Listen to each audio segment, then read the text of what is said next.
Well, hello and welcome to our live web chat here with Ed Sheeran. We're at the beautiful BBC Radio Theatre for tonight's In Concert. How are you? How's your day been? You've been very busy. Yeah, it's been my first day back, and it couldn't be a better day. It's nice to. I rarely do English promo anymore, and I really am excited by it. Well, we've packed in the interviews for you today, and looking forward to the concert tonight. Yeah, I think it'd be really fun. Do you know how many people are coming in this theatre? We're hoping for at least 12. 12. Yeah, I've invited all my family. Awesome. They'll be here. Awesome. Yeah. No, I think a couple of I think hundred. it'd be fun. Yeah, I think it'd be fun. I've never done a radio gig like this in England, so it'll be interesting. And the set list, how have you? Have you adapted that for Radio 2 purposes? No, I didn't really choose the set list. It was more just we took the tour set list and took the songs that wouldn't matter on Radio 2 off. So it's just the same. Okay, so all the sweary bits are out and the nice songs are in. Some of them. So I won't swear on air, but the sweary songs are still in there. Okay, fine. Okay, we trust you. We've got a bunch of questions here that have been sent through, so thank you to everybody who sent through the questions. We're going to start off with a question from Vicky. So Vicky by email said, my two preteen daughters are gutted that I won't let them come with me to your Wembley shows. So the kids are under the age of 13. She just wants to know, how old were you for your first gig? Do you remember the first show you went to? I was 11. I went to Green Day, and Billy Joel Armstrong said F the Pope and F the Queen in his first opening monologue, and my dad was like, oh, okay. Well, that's happening. So so I can understand the age limits on things. I was snuck in though. It wasn't. I think it was a plus 16 gig. Yeah. So you would have been very impressionable and, yeah. Yeah, I was a big Green Day fan. Still am. Yeah. You know? But yeah, that was my first gig. I was 11. Second gig was Paul McCartney though, so that's a bit more. That levels it out. Yeah. Vicky then adds, how old is old enough for my girls to go to gigs? So what would you say? I'd say as long as your kids are old enough to listen, which is from the age of 0, I'd say let them come. I think music is a great thing for kids to be into. And for anyone to be into it, yeah. I mean, we have my sound engineer brings his kids and puts little headphones on them. Amy, who I did Thinking Out Loud with, brought all their kids and put little headphones. You can it doesn't matter as long as you can cover their ears with the sweary bits, which aren't all the time, but. Yeah, and it's just great to expose kids to music, isn't it, at an early age, really? And you appeal to such a broad age range, I think, your music. Thank you. Well, I hope she ends up bringing her kids. Go on. Vicky, they're more than welcome to come to the gigs. Go on Gumtree and find some other tickets for your kids on Gumtree. The next one is an email from Tilda, and she says, I've started writing my own songs, but I'm quite shy and I'm afraid of performing in public. Do you have any tips on how to overcome that? Is that anything that you ever had? It's just like diving into cold water. You just have to do it. You just have to do it. You have to dive in right at the deep end, and it will just wear away your nerves bit by bit. Like the more you do, the less nervous you'll get, and you'll realise that it's not actually that bad. You know, the first time I did it, I was so nervous, didn't want to go on stage, and I did it, and it was a bit of a letdown, to be honest. It was a bit like, oh, was that it? Oh, that wasn't that bad. And I think just keep doing it, keep practicing, and the more you play, the less nervous you'll get, and also the better you'll get, because the more experience in front of a crowd you'll get, and the better your songs will become, because they'll become rounded around your performance, and the better singer you'll become, the better guitarist. I think there's no downside to it, so just jump in the deep end. You have to scare yourself sometimes, don't you? Yeah, I think nothing in life worth having is easy, and it's definitely worth having to be a performer. So just do it. So Tilda, go for it. Be brave. Email from Georgia. How does it feel to be able to sell out 3 nights at Wembley Stadium as a solo performer? Talking of scary things that you commit to and jumping right in. It feels good. It feels good. I feel legitimised by the UK. You know, it's definitely a stamp that only 10 artists around, if that, can say that they can do now, which I'm happy to be on that list, and on the list of so many great artists that have played it in the past. And it just feels like I'm here to stay now. It's not a fleeting album. It's not something you dreamt. You're not a pretender anymore. That actually. No, well, I never dreamt. Everyone dreams of playing Wembley. I always dreamed of playing Shepherd's Bush. Shepherd's Bush was my limit, and then once I did Shepherd's Bush, the limits were endless. So yeah. She wants to know how you prepare for something like that for Wembley. Is there any way you can prepare for it? You do anything special? No, I don't know. I come straight from a tour to play there, so there's no real preparation. It's just from one gig to another. So, but that's probably a good thing, and just roll into it. Noel had something to say about you playing at Wembley. didn't Yeah, he? well, Noel actually, Gallagher, this yeah, is. I read what he said, and I texted him because I have his number. So I texted him and said, "Would you like some tickets for Wembley?" And he texted back saying, "You cheeky swear word. My daughter would love to come." So he's cool. I did the Teenage Cancer Trust for him, and he's always going to be the guy that is outspoken, and that's who people know Noel Gallagher for. And I wasn't offended at all. I found it quite cool that I was in his interview and be able to text him and him be cool with that as well. But yeah, and want tickets for his kids. Yeah, plus the enemy really need help selling magazines now, and having a thing like that on the front page helps sell magazines. It legitimizes them. It makes them interesting to kids again. Excellent. Next one is from Lauren.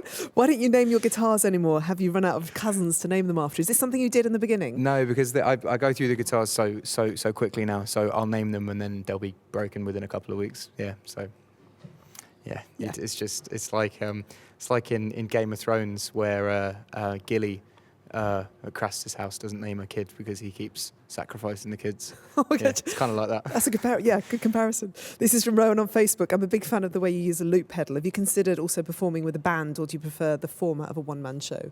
I do prefer the format of a one-man show, but Why? I think because I'm in control of everything, and if I mess up, it's my fault, and I can get myself out of it. Whereas if I was with a band, the band would be perfect, but I wouldn't be, and if I messed up, they'd keep going with what they thought was right, and I would. Yeah, I think if I get a band, we'd have to play a lot, and they'd have to know my weaknesses, because I have a few of them which I can cover up with this machine. Yeah. Okay, the chewy monster. Yeah. Are you quite controlling? Is a perfectionist? That's probably the word. I'm not a perfectionist. I just like what I like, and I do what I do, and that's the way I want to do it. And if I were to have a band, they wouldn't have to be perfect. It would just have to fit in with what I do. Okay, so easier on your own. Yeah. You can only. Do you beat yourself up? Do you do shows when you get very cross with yourself? Of course, yeah, but it's never usually me. There's always something that goes wrong with this pedal, or I'll snap too many strings, or the guitar, or there's lots of different factors. I'm all, if I mess up lyrics and stuff like that, I don't really beat myself up on that. But if the show could be better, I get pissed off. Okay. Where's the audience and the crowd come into this when you're doing a show? Do you feed off them and their energy? Do you get cross with the crowd sometimes? It's 50-50. Yeah, my show will go a lot better if the crowd's wicked, but I haven't really had a bad crowd in a long time, because I have a lot more choice on what I do now, and where I play and who I play to. So I don't find myself in those situations with dead crowds. It's usually quite good, and people are now the tickets are getting pricier and pricier, and people are paying to come to these concerts because they want to be there, not because it's free or something. Yeah, so they're committed to the gig as well. Yeah, and then you in turn, because they've paid this amount of money, you want to give a good gig, I guess. Yeah, well, I'll always try and give a good gig, whether it's free or not, and. But yeah, it's always good if the crowd are up for it, and okay. I've just found recently they've been more and more up for it. So if anyone's coming tonight to the Radio 2 in concert, you've got to be loud, be at the front, dance, sing, get involved with the show. Yeah, are you selling alcohol here? No, there's no alcohol. Really? Because I'd find a Radio 2 audience if you gave them a couple of glasses of red wine. You're good. Yeah? Okay, well, I'll stand outside with a few bottles and I'll see what I can do. The next one is Charlotte, who says, if you were to form a supergroup, who would you want to recruit for it? Who would be in that group? I think Chris Martin. Chris Martin's really interesting. Really interesting. In what way? Just I've only just got to know him recently, and just the conversations that we have and the ideas that he has for music is fascinating. And I think I'd love to bounce different ideas off him if he was in the same band as me. Is he someone that you've learned from then? Yeah, what have you learned? I based the first part of my career on what Coldplay did. And I said this to him when I first met him. I was like, plus is my parachutes, and multiply will be the rush of blood to the head. And you took a certain amount of time doing that, and you broke this place first and did that. And I kind of based the first part of my career on that. And the next album will be X and Y. It's just they set a very good standard, not musically, but just how they do it.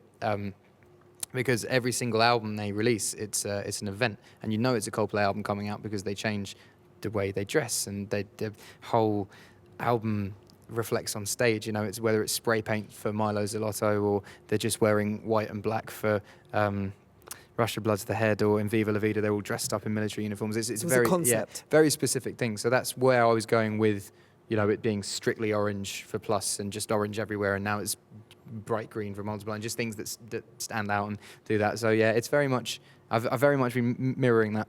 Yeah. What advice has he given you as a friend and as a fellow musician? Is there anything that he said that you've really held on to and has really helped you? Yeah, well, I mean, he says we've spoken a bunch, and it's what's the best thing? It's pretty wise, but also quite it's off the wall. usually just about the song, to be honest. Like, production can always come second, and that's one thing that we often get caught up in, because we get very excited about how things sound, but if it's not a good song, it won't be a good record. So write the song first and then produce it second, rather than do both at the same time. Cool. Okay, so Chris is in the band. Who else would be in the band? Sorry, go back to the original. Okay, this is a good band. Because he's very nice and very talented, and just I think I'd love to just spend a lot of time with him. There'd be whiskey involved, though. Yes. Which is not a bad thing. That'd be good. Yeah. That'd be good. My dad would like that. And then I don't know who on bass. Who's a good decent bass? Well, I'd probably choose someone like Pino Palladino, even though he isn't. Oh my gosh, going back. Even though he isn't of the same kind of fame name as Chris or Dave Grohl. I just think I just really enjoy his playing on everything that I hear. There's a lot of feel to it, and bass is key. Bass is very key. No girls in the band yet. Any girls? Who would you have? Oh yes, Vivian Long from Damien Rice's old band. Playing cello. Wow. Okay, Yeah. This is a good band. Another question. This is from Jessica, who's 11. Hi, Jessica. If you're watching this at the moment, she says, my dad is in the army and met you when you played a concert at Camp Bastion last year. Then she says in brackets, my dad said you were very brave because he wouldn't go there if he didn't have to. And Jess just wants to know, why was it so important for you to do that, to go out there? Do you know what? It just felt like something that like basically Camp Bastion was being, everyone was leaving, and you know we were leaving Afghanistan and going home, and it just felt like something that I would not get to do again. I want to go and play for the troops again, but I would never get to probably go to Afghanistan again. It's not really a holiday destination. So I felt that was the first thing. That's something that I'm never going to do. And the other thing is, I have friends in the army. My brother has friends in the army. I know my dad has friends in the army, and it was just, you know, like, it sucks out there. It sucks. They're there for 6 months at a time. One of my mates' jobs is to just stare at sand for 4 hours at a time. And you know, it'd be quite nice sometimes if you have something different to do, even if it's not me. You know, they had Gary Barlow go out, or Catherine Jenkins. You know, just having something things to look forward to. Sand. Yeah. You know, and yeah, it's a very tough job, and for not a lot of rewards other than the gratitude of people. So I think it's worth showing the gratitude now and then. Jess, that was your answer from Ed. David on Twitter, how do you remain so down to earth despite your huge rise to fame over the last year? Well, you're not, I guess, is the truth. I get a lot of stick, and I think that keeps me in place. I think that honestly, who? Just press and people. I think it's good. I think it's good to get stick. I think this is why Americans go a bit off the wall ego-wise, because it's a different culture in America. You're risen and risen and risen and risen, and that's it. And your ego kind of grows. Whereas here, you get put down all the time. And I think if you speak to any English artist that's big, from Adele to Chris Martin to Marcus Mumford to anyone, they would say the reason that they are grounded is because they get such a hiding from the press. And it does keep. Does it hurt? Of course it hurts, but it's just like nasty words at school. You do strengthen because of it. And yeah, I think that's why. I mean, it can go either way. You can turn bitter as well, but it depends. If you have continued success and people knock you, it's easier to deal with it. Someone did ask a question. I can't find it right now, but they were asking about when you were at school that you were bullied. Is that the case? Were you picked on at school? Do you know what? I think everyone has different moments at school. It was more primary school. And I was a really weird kid. I was a really weird kid, and everyone has something wrong with them, and it's just when it gets discovered. And mine was in primary school. And I have a mate who he looks like an Armani model. He's very, very, very attractive. There was nothing wrong with him in school, and we've just realised that he's a little bit strange now, and we realise that now. So it's just, I think there's always something. So if anybody's watching and you feel like that person who's a little bit strange, We're all strange, Everyone's weird. Yeah. Everyone's weird as hell. And strange is good. It just depends when you work it out and when you accept it. Yeah. This is from Tug, I think it is in Germany, an email. Are there times when you'd like to go back to being anonymous, or are you really happy with a life in the public eye? Well, it isn't that bad for me, and I don't know why it hasn't got worse. And every step of my career, I go, "Oh, this is the point where it's going to get a bit more difficult to move around." But I'm just careful with where I go and who I go with, and I have a jacket with a massive hood, and that's what I do. So I mean, it's I'm so happy I get to make a living doing what I love, and I would never take that away.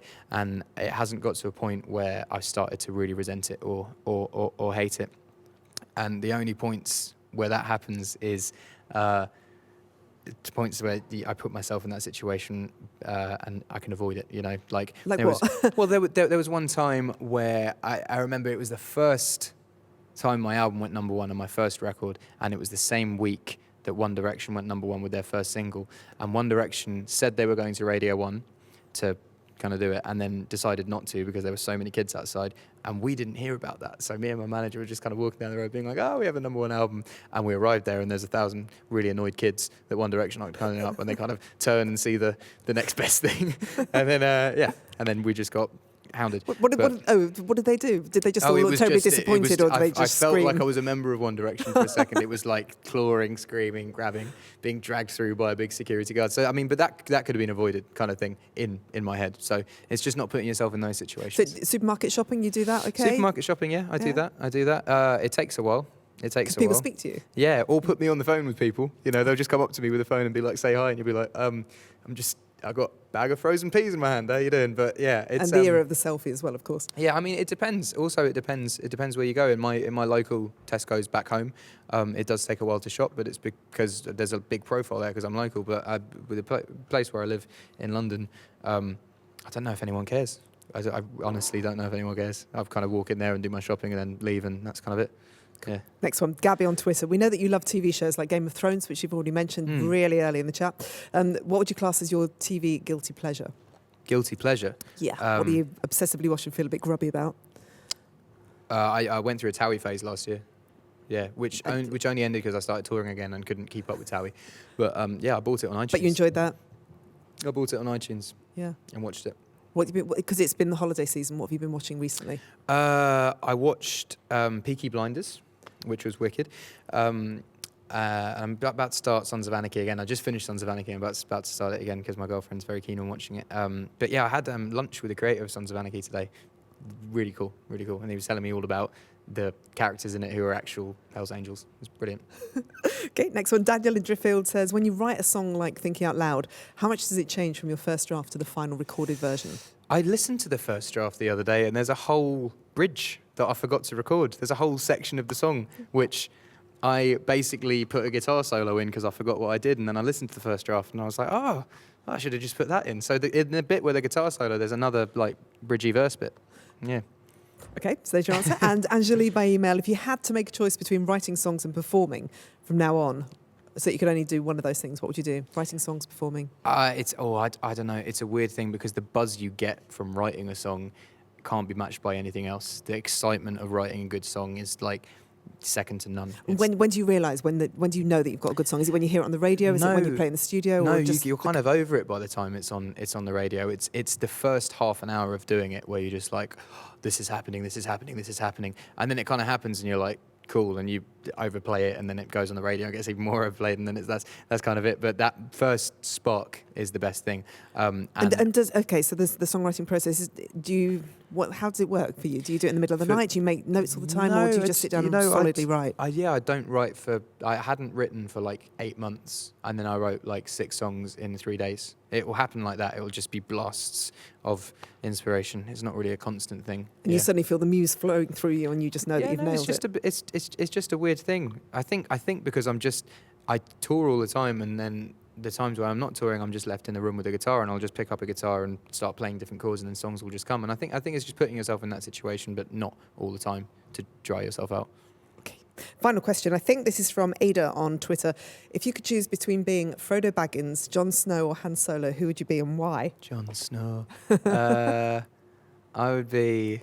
Well, Jon Snow's not having a lot of fun, is he? Yeah. Not so much. No, he's celibate and about to be eaten by all the White Walkers and stuff. So no, not Jon Snow. Hobbit. Who's the other one? Han Solo. Han Solo. Yeah. It's got to be Hans, surely? Yeah, because Han Solo's got the Millennium Falcon, and he's got an overgrown dog as a mate, and he's banging Leia. So probably that. But yeah, no, the Hobbit would be fun as well. But I just start at the beginning and be like, the eagles that you fly. I've never watched it. Basically, they spend the whole film getting somewhere, and then the eagles fly them home, and on both things. Yeah. So like, what you should just do is get the eagles to fly you there, and then fly you back. Save an awful lot of footache, yeah. Wouldn't make for a very interesting film, though. Okay, Ed, thank you. It's been lovely to talk to you. That's fine. And yeah, Radio 2 later on this evening. You can watch it on the Red Button. You can watch it online as well. And So you can what's hear this it. on now? Is this on the Red Button? This is on the website. All right, cool. Yeah, Thanks okay. for tuning in. Nice one. Over and out. Cool.